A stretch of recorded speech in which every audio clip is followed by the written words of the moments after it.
Well, it has survived vandalism, financial turmoil, and abandonment.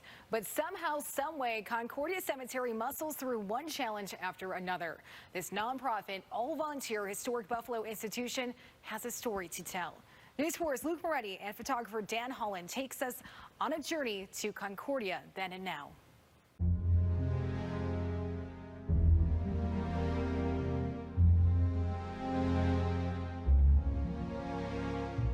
They say every stone has a story. Didn't have to be rich. You still had a story in your life to tell.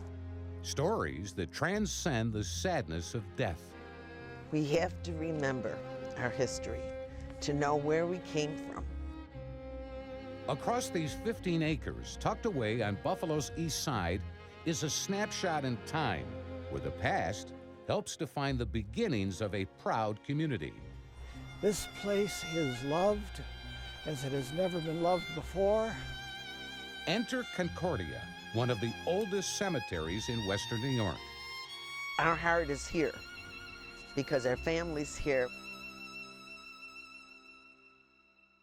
Formed in 1859, the term Concordia means harmony, a reference to three churches coming together to share the burial ground.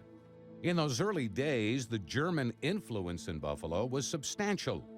Concordia was initially founded as a final resting place for those early German settlers. But in the years that followed, the cemetery transitioned to reflect Buffalo's rich diversity. Now there's every culture, every ethnicity buried here, every religion. There are roughly 20,000 people buried at Concordia, although you wouldn't know that judging by the number of tombstones. As you can see when you look around, it looks relatively empty. It looks like we have a lot of space left to sell, but we don't.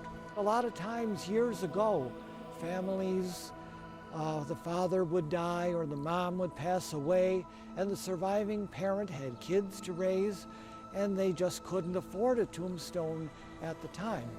They had to buy food for the living. They couldn't afford to buy stones for the dead. The remains of over 500 war veterans, many who fought in the Civil War, are buried here. That includes more than a dozen members of the Buffalo-based Weidrich's Battery. The unit is credited with thwarting Confederate advances at the Battle of Gettysburg in 1863. They were famous for taking on the Louisiana Tigers, which was a much feared Southern group. They met them in battle not once but twice, the second time at Gettysburg.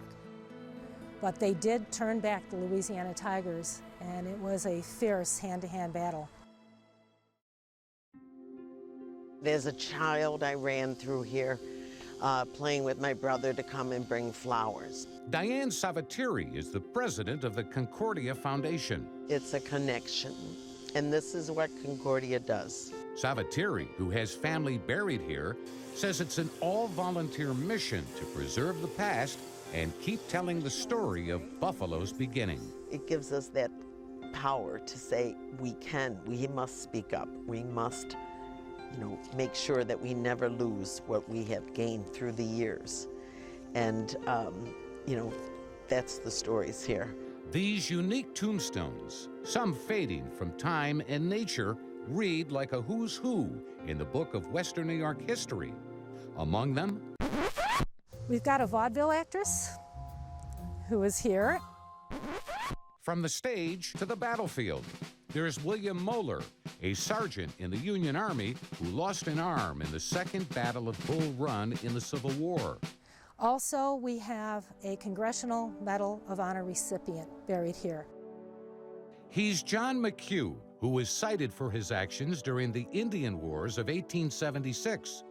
McHugh was described as a humble man who passed away with little fanfare.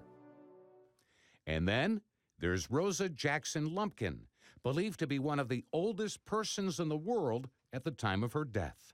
She was between 115 and 118 because she didn't have a birth certificate, so she had to rely on family members to tell her when she was born. She had been born to former slaves and came to Buffalo as part of the Great Migration when African Americans were leaving the South. Traveling across the grounds at Concordia, you notice that some stones convey a celebration of life and portrayed death as a peaceful state. So we think of it as a living museum. There's a lot you can learn here about your ancestors. There's a lot of epitaphs in German. Some of the stones list where they were born and came from. One of the most talked about stones is this one, where Louis Schmand is buried. He was only 17 when he hopped a train to go out and look at the country in 1877. In the 1800s, it was something to do. They'd jump aboard a freight train and go out to see the country. A few weeks after leaving Buffalo, he was found murdered in Ohio. Why is this stone so special? It's believed to be the only one in Western New York with a curse inscribed on one side. A curse written in German and squarely aimed at the killer. From deep within my heart, you will be handed over to a higher power for swift judgment. You are wished a curse upon your soul when the time is right. Our translator said it was written by a woman, so we assume it's his mother, who was just angry beyond belief.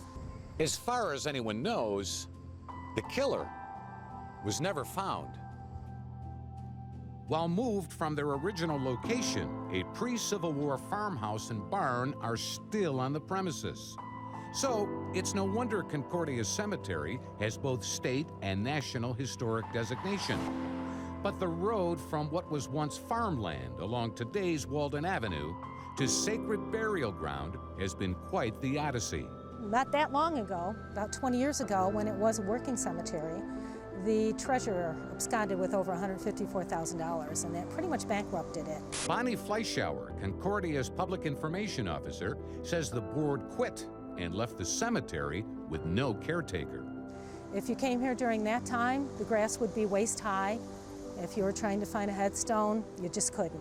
But just when the cemetery was facing its darkest hour, brighter days were on the horizon. An army of grassroots volunteers decided to take charge, and that's the way it's been ever since. We have every hope that the future for Concordia Cemetery is bright. David Speth, president of Concordia Cemetery, like many other volunteers, has family buried here. He remembers these grounds always being a challenge, even as a kid visiting in the 1960s. For years, my grandmother took me to the wrong gravestone in the back because it was all worn and she couldn't read it. And she said, "This is your great-great-grandfather." And it wasn't. My great-great-grandfather was several yards away. It was another relative with the same last name. Concordia's transformation continues even today, 161 years later. And while there aren't many burials anymore, with only a few dozen graves left to sell, there's plenty of work to be done. For one, keeping the grass trimmed is a full-time job, requiring a healthy appetite to landscape, or, in this case, enlisting a herd of hungry goats. And why not? The cemetery can use the help. It's nice to at least see something's being done. Thomas and Kathleen Parrish saw the grazing goats on the news, and that got them thinking, maybe it's time for a trip to Concordia. I remembered as a kid, my mother bringing me down to be with my grandfather's grave. And I never realized this is where it was that she brought me. So I came down to try to find it. And so they searched. Under a blazing summer afternoon sun, they trekked across this field of days gone by, a generation from long ago, with hopes and dreams of building a better life. Well, it's very interesting, like the dates are so far back. 1803 is the one that we found, and then there are a few newer ones mixed in too that they don't have any markings on yet because the people haven't passed away, and they're going to be buried in this older cemetery. It's that sort of connection that makes this place so special, volunteers say, and worth the fight to keep the stories of each stone, each life lived, relevant for generations to come.